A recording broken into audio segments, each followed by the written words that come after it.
Welcome back, everyone. It's here. And today I've got some r/BestOf for you all. As per usual, I'll be reading you the posts, giving you my opinions, and I hope you do the same down in the comments below. And without further ado, let's jump right into it.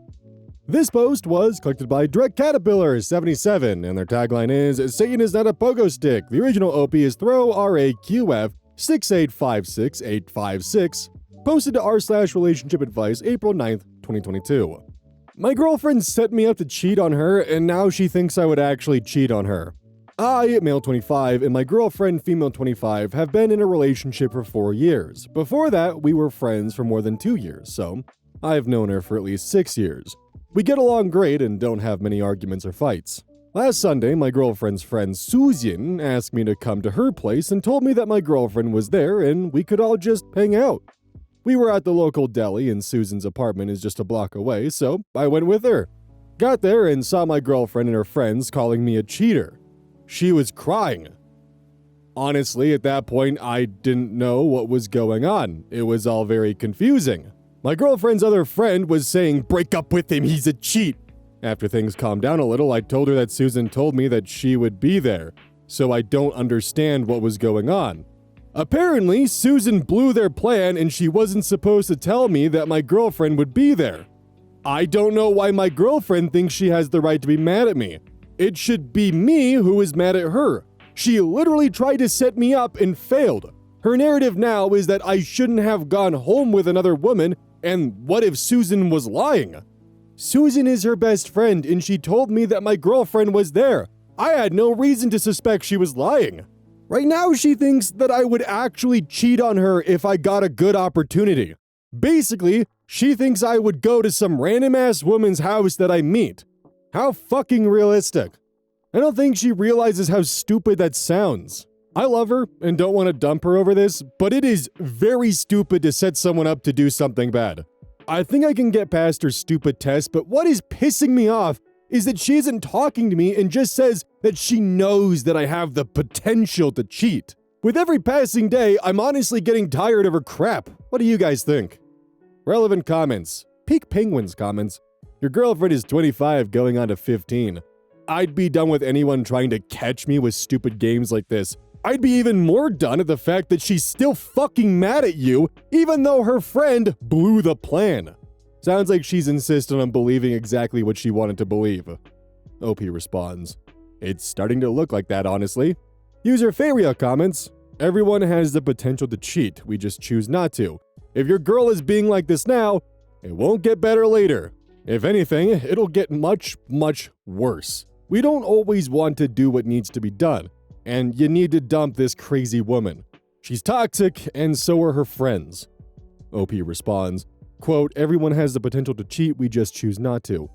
Exactly what I tried to tell her. Not getting through her thick noggin probably because she's mad at me for something she made up.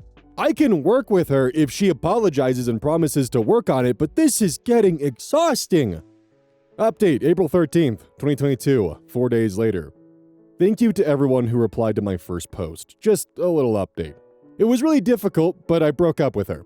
The way she handled the situation at first gave me the impression that I was signing up for a lot more tests if I stay with her, so I ended things. Only after that, she apologized and promised to never do anything like this again, and said that this is something very minor which shouldn't cause a breakup. Part of me wanted to trust her and give it a go, but I don't want to be in a relationship where I'm not certain about it.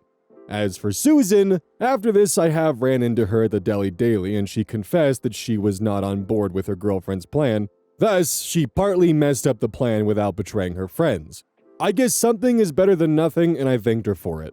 It still weirds me out a little that I can't go to my ex-girlfriend at the time, BFF's home, when invited, whom I have also known for a significant amount of time, without being called a cheater. Personally, I don't know what was going through my ex's head. Susan told me that even though she was not on board with the plan, she was the one who brought up the YouTube video about testing partners to the group, and the rest of the girlfriends decided it would be a good idea to test it on me, as my ex was the only one in a relationship with me at the time. According to her, it got out of hand from there, and she was tasked with baiting me at the deli. Jeez Louise, guys. I don't know if this was the right decision or not, but I guess I'll find that out in a couple of years down the road. Relevant comments. Use your under the floor again. What the fuck did I just read in your original post? Lord almighty, that is such schemy fuckery. You did the absolute right thing. She's 25 for fuck's sake. I truly don't understand people sometimes, and to put someone she's meant to love through this kind of shit, that's not love nor trust. I wish you all the best and hope that in the future you find someone who doesn't cheat playing solitaire with themselves. OP responds, quoting what the fuck. Yeah, this is me trying to comprehend what just happened to me from last Sunday to now. What I still don't understand is if she would have caught me cheating, we would have broken up. She deceived me and we still broke up. Like if her end goal wasn't breaking up, then all of this is just stupid. User Zeno22 comments, even if your ex-girlfriend hadn't been there, I don't get what's so wrong with going to hang out with your girlfriend's best friend one-on-one. Was Susan supposed to not only ask to hang out, but to also seduce you? OP responds, I don't see anything wrong with hanging out one-on-one. I have known Susan for years now. Personally, I don't get it either. See, relationship tests, they're kind of popping up more and more often, which just tells me that people aren't learning lessons or hearing about why this is a horrible idea. Like, what's the point of this? If anyone gets tested and they pass the test and find out they've been tested, well, congratulations, you've permanently destroyed all trust within your relationship. And if they fail the test, I guess congratulations, you're now single. So it's either you destroy the trust in your relationship or end up single, or you end up single. Brilliant gambit. I think in chess they call that one the Frenchman's crusty sock, but I don't know anything about chess. I instead, during chess advisory, made up mecha chess with my buddy, so, probably not the person to listen to for that. It's also of my opinion that I definitely think Susan was playing both sides here and just stirring shit for the sake of stirring shit. You're telling me that the person who introduced the concept of the relationship test to the girlfriend and then they chose to test OP, which then she went and purposely flubbed it? But the way that she flubbed it would be in a way where OP was purposely failing the relationship test? Yeah, okay. No matter what though, OP dodged a bullet because even when proven that OP was 100% innocent and was literally told, hey, everyone's at my place, let's go hang out. Okay, cool. Oh my god, you're cheating on me. No, I was told we were all gonna hang out here. Well, I'm still gonna be mad at you because that means that you might cheat on me. How the fuck do you win that scenario? Like, even when it was broken down and explained, it was like, well, she could have been lying. Really? Your best friend lied about you being at her apartment? Okay, then I would have told you she lied. What else do you want? I guess in a scenario like this, your really only win is exactly what OP did and just leave the relationship and not put up with it. This post was collected by Joyce Evidence, 1983, and their tagline is, it dawned on me that he was a wizard. The original OP is TroublefAR4543, posted to r/TrueOffMyChest, January 29th, 2026. I regret believing everyone when they said don't date from work. Everyone suddenly believes you don't date from work. Don't shit where you eat. You're a loser to do it, but swiping pictures for hours is totally normal apparently. The judging looks you get from friends and family for telling them you liked someone from work. We've been working together for 1.5 years and I've liked her for that same amount. I believed she liked me too. When I started telling my friends, it was a total joke to them. You don't shit where you eat. Soon even the folks at work started saying how terrible of an idea it was because I think it was obvious that I liked her. The older generation said that I should trust them, and the female colleagues warned me about harassment. It terrified me that I would harass a coworker, so, last Christmas party, some of us decided to continue the night after the office party. She looked amazing, and she talked to me the whole evening. On our way to the bar, 2 of my colleagues warned me that this could end up very badly with her being all over me. She wasn't. She's very shy and polite, so the effort it must have taken her to want to stay close to me in spite of everyone around us. Don't waste your energy. Don't do something stupid. You'll ruin your work environment. Monday will be awkward if you do something stupid. I ended up avoiding her at the bar. She looked puzzled, but she understood the gist and sat with the female workers instead. Then a couple of girls at the bar started to chat with us, and my colleague encouraged it. He was the best wingman. I ended up leaving with one of the girls. I felt my colleague's eyes on me when I left. She never talked to me again, never looked at me once. She's been very polite and kind as usual when we work together, but she never looks at me. Her smile in the morning when she says good morning is not the same. Of course, it was for the best, according to believe me, I know people, but why doesn't it feel that way? The work environment I was supposed to keep safe feels unbearable now. I should never have listened to anyone but my heart. I could always find another job, but feelings like these are hard to come by. I just wanted to vent somewhere because I can't really blame my family, friends, and colleagues for my actions. I'm just bitter. Postscript, excuse my grammar, I'm Swedish. Honestly, I couldn't even tell. Relevant comments. Commenter 1. Until you've had a work relationship go bad, you can't have an opinion, and frankly, it sounds like you have nothing more than a strong crush on this woman and barely know her. Feelings actually aren't hard to come by if you're putting yourself out there. OP responds, it's not just a crush, unfortunately. I'm speaking about myself, of course. Maybe it is easier for some people than others, but having genuine feelings for someone are hard for me and don't really come easy. OP responds to a downvoted commenter about can't have feelings for someone at work, but no need to go on dates to fall for someone. OP responds, yeah, not gonna argue with people who come here all knowing that's their opinion. I have spent 40 hours a week working with this woman. We talk about everything, even about our families and problems, hobbies and adventures and plans. Or people at the office wouldn't have noticed that we're close. I haven't confessed my feelings, of course, because they're wrong, according to society, but I regret it now. We could always have tried to find new jobs or something. I regret my stupidity. Commenter 2. A huge number of successful and unsuccessful relationships start at work. That's relatively normal. The internet long ago lost perspective on the difference between something comes with risks, so be careful and mature about it, and ran straight to, that comes with risks, don't ever do it.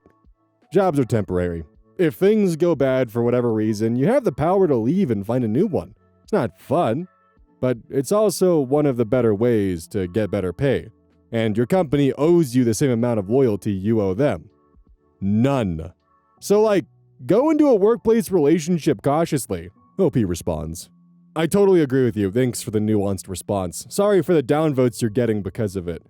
You're not guaranteed a successful relationship just because it's not from your workplace, so there's no difference where you meet someone. Had it worked out or not, I would have had to find another job anyway. This is only my opinion. If it worked, I would have wanted the relationship to continue to succeed and therefore maybe find a new job so we don't work together. Would have been my goal. If it didn't work, well, it would have been awkward to stay working at the same place. My point is that sometimes a woman is worth finding a new job no matter the results. Commenter 3. From what you describe, it does sound as though she may have hoped that something would have happened between you two. Did you sleep with the girl that you left with? Did she also work with you? If so, then why was it okay to sleep with her but not get too close to the colleague that you actually liked? OP responds, yeah, I slept with the girl. No, she doesn't work with us, of course. She was just at the bar with her friends. Commenter 4. You could, I don't know, talk to her, have lunch together. You've basically been flirting and connecting for a long time. Then when it's finally off work hours, you leave with another girl in front of her. That screams, I'm not interested in you. Just ask her to eat lunch together and tell her you've enjoyed her company for a long time, that everyone told you not to ask her out, and that Christmas party, they were all over you about not asking her out. Just be honest. Make it clear you were and are interested, but will completely honor her decision. OP responds, I contemplated doing it just to at least apologize to her because I know she has too much self-respect to accept someone like me now. Commenter 5. Just ask her out for a drink. What's the issue if she likes you? She'll say yes. OP responds, I was just talking to one of the guys from her department, and she casually mentioned that my colleague, who acted as my wingman at the Christmas party, asked her out right after the holidays. I may have been so dumb, haven't I? Commenter 6. Man, do whatever your heart tells you to do. I dated someone from work. I was attracted to her the minute I saw her on the first day at work when she joined our team. My desk was about 20 feet from hers. We became friends, eventually started dating. Yeah, we had some rough times, but that's because we were young and immature. I was 22 and she was 25. But we got along incredibly well. That was 25 years ago and still together. Opie responds, "It was over for me the moment she smiled at me. We were 28. Commenter 7. Dude, you went home with someone else while your crush was there. You're an idiot. Opie responds, yeah, a huge one. Update, February 1st, 2026, 3 days later. Hi again. So, I just want to drive right into my update. I asked my colleague if we could take a walk on our lunch break because I needed to talk to her. It was the first time I talked to her since the party. She probably knew exactly what it was about. I just started by apologizing. I told her exactly what went through my mind that day and without making excuses for myself because, let's face it, I'm an adult. I don't need to listen to others. I should have trusted my feelings and definitely nobody made me go home with that girl. I told her this. She said she was hurt because she liked me and that she too thought about us being colleagues and what it would have meant, but she thought worst case that she would have to find a new job if we had clicked as a couple. Telling me this was like knives in my chest. I wish I was less dramatic too and had her simple approach, and I told her that. Anyway, I told her that what I did was stupid and had nothing to do with her but my own insecurities. She accepted my apology. She's not interested in pursuing anything anymore. I kind of expected that because she's way better than settling for a mess like me. I probably showed her an ick side, and I understand. I won't lie and say that it didn't break my heart a little, and I think I teared up a little even though I tried to be cool. That must have been another ick for her. She said that she's also moving on with another job too because it felt awkward at the office now. This made me want to cry for real. I tried to avoid this woman because of a stupid job, because it would be awkward to date someone I work with, and now she's not going to be working with me anyway. I wished her luck, and I hope it sounded like I meant it. That's all. Some of OP's relevant comments. Commenter 1. Oh, that sucks, but you did the grown-up thing by admitting it and apologizing, even if it didn't end up the way you hoped. Learn your lesson, be kind to yourself, and don't let a single wrong step convince you that you're not yourself. OP responds, thanks, man. Commenter 2. Learn from your mistakes. If you fall for someone else in the future, I guarantee insecurities will once again present themselves. It might not involve coworkers or you relying on others' opinions, but something will cause doubt. Learn to rely on your own instincts and face your own insecurities. If you don't, you'll ruin another potential relationship in the future. OP responds, I have definitely learned from this. Commenter 3. Advice from someone who dated at work. Don't do it. I met my ex-husband at work. In the beginning, it was not a problem, but as the honeymoon phase fades, the challenges start to come up. In hierarchy, he was above me. I did not want to switch jobs as it was my first one and I still had a lot to learn and that company was perfect for that. He was well liked and he was doing well. So he was not willing to change jobs.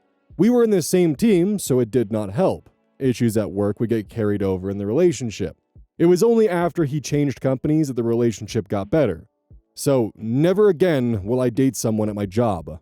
OP responds, I can always find a new job, not always find someone great. Since when do we value work over people? I'm not discussing other people's experiences anymore since I'm not interested in more anecdotes. My experience left me full of regrets just because I followed advice of people with experience like yours. I have had tens of messages from people with successful experiences too. Why should your experience be worthier? Commenter 4. You tried to avoid making things awkward at work and ended up making the situation so unbearable she has to quit. That's the ultimate irony. She was willing to risk her career to be with you while you were too scared to even ignore some bad advice. She didn't reject you because you're a mess. She rejected you because she realized she was playing for keeps while you were just playing it safe. OP responds, this is basically a summary of what happened. I regret it. My biggest takeaway from this whole thing is, 1, OP definitely did make a mistake by going home with another woman in front of his crush, but more importantly, that little insertion comment of the fact that his colleague fucking played him, told him the entire time, don't date her, dude, it's not a good idea, never date people from work, and then goes to ask her out afterwards when he knows that he just trashed the relationship and ruined any chance. It was planned, purposeful even, which leads me to my main point. Don't listen to other guys about unsolicited dating advice. If they're butting in and telling you what to do and what not to do in your dating world, and the advice is weirdly reductive or just more focused on the negatives, don't listen to them. Especially if they're single. This also very much applies to all the red pill stuff going around right now. Don't listen to that either. If you're looking for a long-lasting relationship, you want to find someone who you can connect with on more than just a level of someone who you're taking home from a bar one night. Find someone who you can be a friend with, who you enjoy their company, who you enjoy waking up next to, who you actually enjoy spending time with. They don't drain your social battery. That's what's important in a relationship. It's what makes it last longer. OP got screwed and took advice from people who did not have his best intentions in mind and made some pretty glaring mistakes. Peer pressure is a bitch, but it doesn't magically absolve you of your mistakes. This post was collected by Direct Caterpillar 77, and their tagline is, "Satan is not a pogo stick." The original OP is Pent Up Jerk the Asshole, posted to r/mytheasshole February 3rd, 2022. Am I the asshole for telling my roommate to find a new place when he called me a pervert? First time posting, hope this doesn't break the rules, but I need to know if I'm the asshole here. My wife is my best friend. We game together, we hike together, we play D&D with our friends once a week, and we're expecting our first kid soon. Overall, I'm over the moon. Obviously though, we spend a lot of time together, so I guess I could see how maybe my perspective is skewed on what's appropriate, so I'm posting here. A few months ago, one of our mutual friends fell on hard times. His long-term partner kicked him out. He's been laid off almost a year at this point, etc. He asked if he could stay in our guest room for a few weeks. Wife and I agreed. A few weeks turned into a few months. No big deal, but we're getting a bit antsy to have our space back. We told him he needs to be out in 2 months though, because we'd like a little baby moon before our child gets here. Since my wife and I got together, we've been a daily intimate kind of couple, also through pregnancy. I know this is TMI, but I just want to explain this isn't a fetish thing. We did it daily for years before pregnancy and it's continued. I'll admit I do find it very sexy she's carrying our child, but I've always found her sexy. Well, last night our friend tripped the shutoff in his bathroom. It has one of those moisture shutoff things. You don't need to reset the breaker, but reset on the plug. And came up to ask us how to get the lights back on. I guess he was right outside our door and listening to see if we were still awake and heard us. This morning he sat us down and said he was really uncomfortable to know we were doing that while he's in the house. I pointed out to him that some days he doesn't leave the house at all. Most days if we're being honest. So it's kind of inevitable. His room is also on a whole different floor. He then said for the next 2 months he will go for a walk once a week, so we can if we must. I told him that wouldn't work because it's a daily thing. He then got very upset and demanded to know if it was true we'd done this every day for the 3 months he's been living here, and said with my wife's condition, he wouldn't have expected that, and that I was a pervert. He then went on to say that we're both perverted for doing that while he's here, and that we violated his consent. I told him to find a new place to stay then. He told some people about the exchange, and while most people have said he's being childish, others have also said me kicking him out 2 months earlier than we last said over it is extreme. Am I the asshole? Verdict, not the asshole. Relevant comments. Caroline Diva. Not the asshole, he's living with a married couple. Does he seriously only expect you to be intimate when he's not in the house? Not like you guys were doing it on the couch or screaming like banshees. Time for you and your wife to have your own space and prepare for your little family in privacy. OP responds, "Thank you, that's my thought. We do our best to be respectful, and we are quieter than we would be if he was not here too." Apparently, he said he thought because my wife is pregnant, we wouldn't be doing that, which is one of the reasons he asked to stay though. So I need to know if this was just another case of me and my wife being weird, lol. Our friend group has in the past given us some shit for being too into each other, so had to know. Caroline Diva responds, "Nope, if you and your wife are happy with that amount of intimacy, more power to you. People who think it's weird are probably not getting as much as they like." User Gubblers comments, he's the asshole. You and your wife sound like you have a fantastic marriage. He's the one with the problem. He needs to leave. You enjoy your baby moon and enjoy the future as a family." OP responds, Thank you. I think we do for sure, but I know some of our friends sometimes tease us for being obsessed with each other, etc. So just need to make sure we weren't violating some unspoken social norm. User Dutch Tin Can comments, "What unspoken social norm? You're having sex in your own house. Whether you do that once a year in missionary or 3 times a day wearing leather straps and hanging upside down and covered in chocolate is all up to you, pregnant or not. You even took care to be quieter than usual, and had he not been eavesdropping, he would have been none the wiser."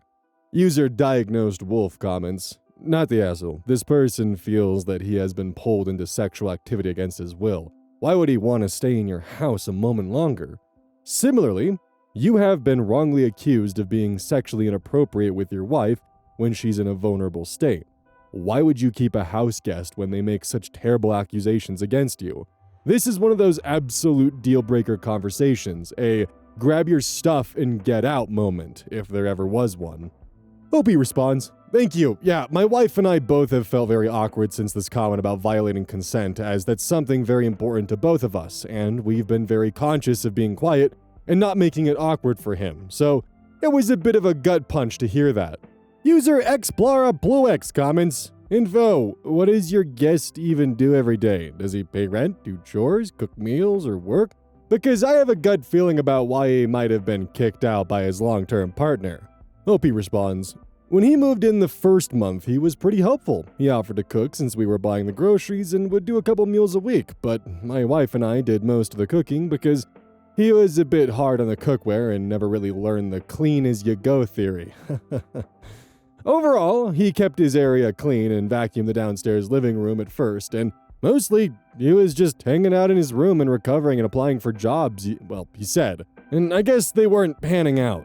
Things went downhill from the second month on because his parents started sending him some money, so he was buying some of his own groceries, but then he started only cooking for himself and leaving a mess in the kitchen and not really cleaning anymore. We figured he was probably having a rough time mentally and tried to be understanding, but reflecting on it now, plus the last day and a bits events, we're just super excited to have our place back to ourselves.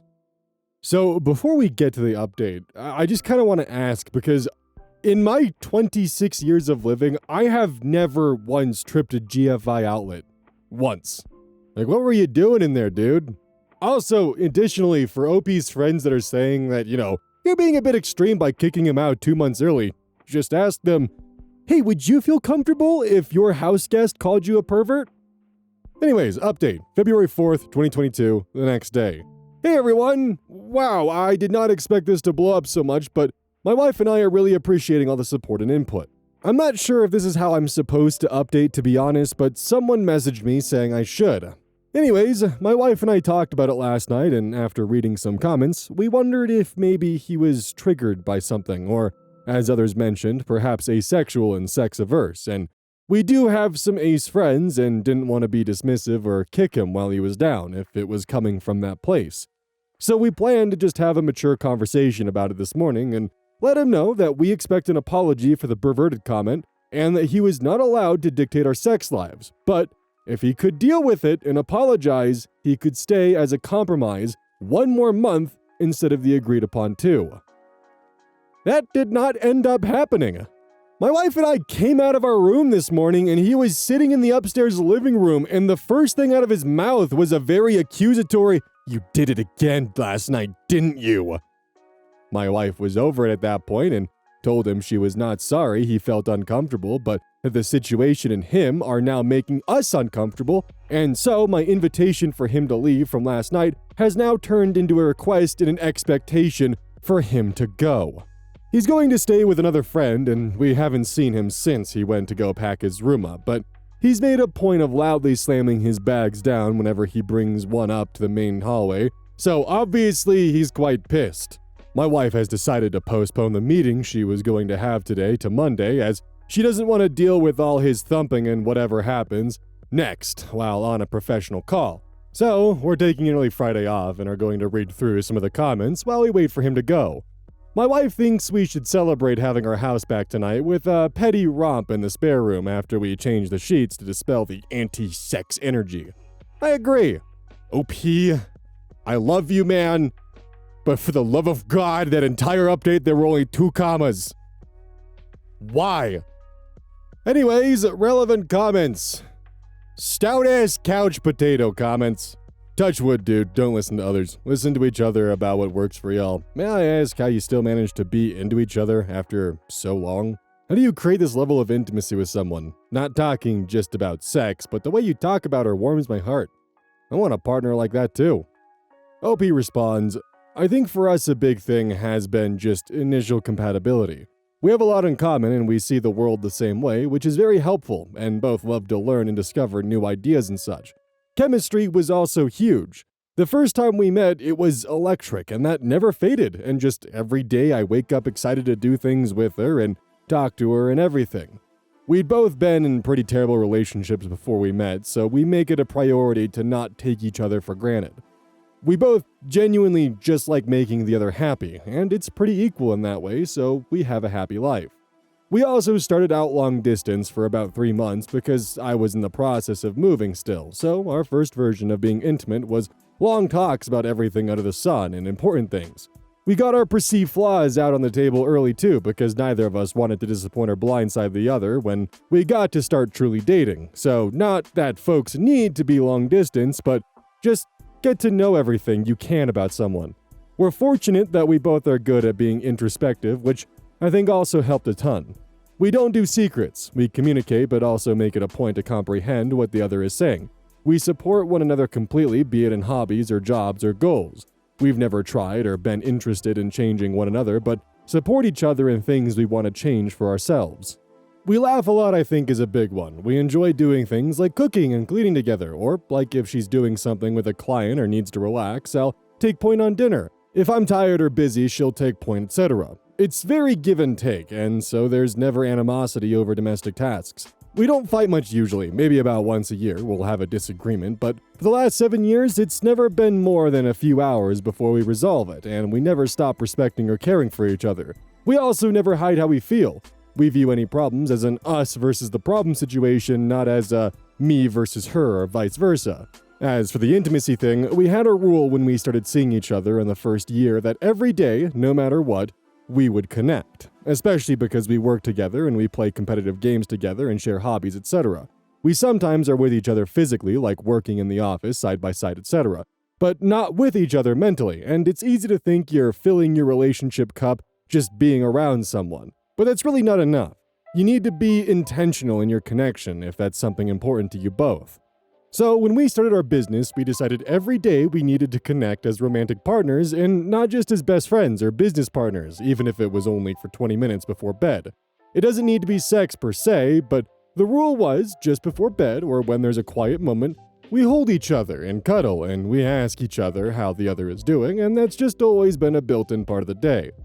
At that point, usually we've been intimate earlier in the day because there's a lot of attraction in general, but if not especially, and even if we have, when we get into bed together, it's just natural. Now that we cuddle, we talk for a bit and check in mentally, and it's cozy and we're touching each other, and then we both just feel really close, and then boom!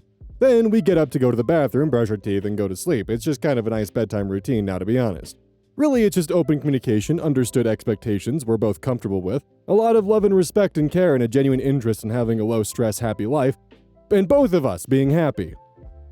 I've always been a firm believer that the best kind of relationship you can find is one where you're kind of dating someone who understands you and is kind of like your best friend, in a sense. Not just someone who you're sexually attracted to, but also someone who you enjoy being around. Someone who doesn't drain your social battery, someone who you can actually enjoy spending time with beyond that. Also, going back to the friend here, buddy, what do you mean they violated your consent? You're the one who pressed your ear to their door. You're living rent-free with a married couple. Like, come on, man. Buddy is literally pulling off the Jesus meme where it's just the, isn't there somebody you forgot to ask? And it's a photo of Jesus saying that he doesn't consent to two people having sex. So what the buddy's doing here? And calling them perverts for being a married couple. And gasp, having intimate relations. Don't forget, this is brought to you by GamerSups. Use code OZ at checkout. It's basically a caffeine powder that you put in your water, and I actually really like it. I use this on a daily basis. Don't forget that every purchase you make using code EYES directly supports the channel. And if you want a personal recommendation from me, I would either recommend the Soda Pressing Pear or Dragon Fruit Punch. Those two are currently my favorite flavors.